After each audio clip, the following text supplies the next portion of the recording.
So one of those big things when it comes to ransomware is then figuring out, do you pay the ransom? To pay or not to pay? And I could give you lots of stats that come from the report of how often people paid. Take a look at the report for more. But for discussion purposes, this was the one that jumped out to me. If you paid, why? What were you trying to accomplish? And we love a good color code. I color coded for you here. The blue indicates something that is within our sphere of control. If you paid the ransom to avoid downtime, that is something that hypothetically we can control. But you saw the stats from before. Recoverability is not where we need it to be. Backup infrastructures are getting successfully impacted a lot. So it makes sense that 50% of these respondents said they paid to avoid downtime. But what I want to draw attention to is all of the yellow. These are all motivators to say, I'm hoping that I can get the bad actor to do something different. Something that I talked with the covert team about quite a bit in working on this report was what's changing in the threat landscape. And something that they've noticed quite a bit is that we're seeing a lot of successful private organizations, right? So your company working with public sector organizations, whether it's law enforcement or other kinds of orgs, depending on what country you're in, et cetera. And the benefit of that is that these larger organizations, these single motivated organizations like a Black Cat, right? Some of these big organizations, they're not as successful anymore because we're all working together. But the pendulum is swinging the opposite way. And we're seeing a lot of lone wolves with motivations that are very difficult to pin down. So I give that context to say 69% of the time, the people who said they paid were attacked again. There's only so much that we can control. And these bad actors are changing their motivations rapidly. It's important for us to stay in touch as a community, to share what we're seeing, to share what's going on.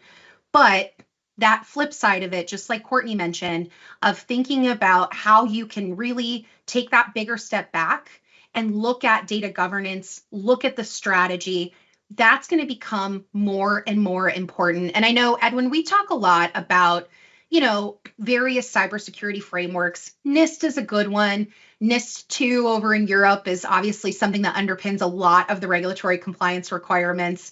I know in the United States, something that's emerging is CMMC. There's a million ways to slice it and dice it. But I think the reality is no matter what framework you choose, spending the time with the frameworks is key. So when you talk with organizations as a field CTO, what kinds of things light them up when it comes to looking at frameworks and really thinking about their preparedness? The first question I always get is, which framework should we choose? And then I will say, okay, let's step back. If you look at all those frameworks and all the legislations out there, they have one thing in common. It's about operational resiliency. And there's also, if you look through the slide you presented before, it's about being proactive, thinking about, okay, what can we control? And what we can control is minimizing downtime, right?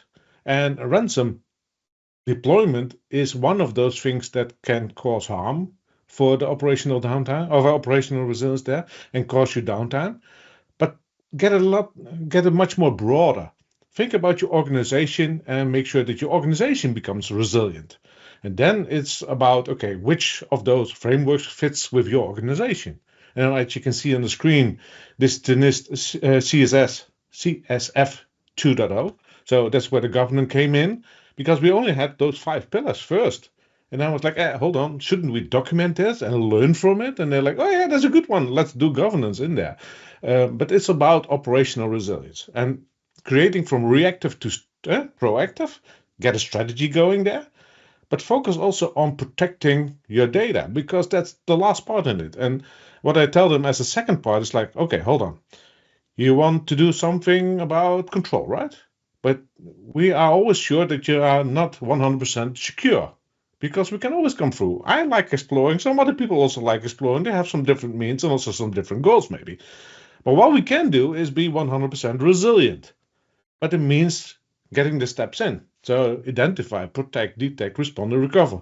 But also put it down in governance. And I think that will be music in the ears of Courtney about getting that into control. But also making sure if you have that, it's also good for compliance reasons.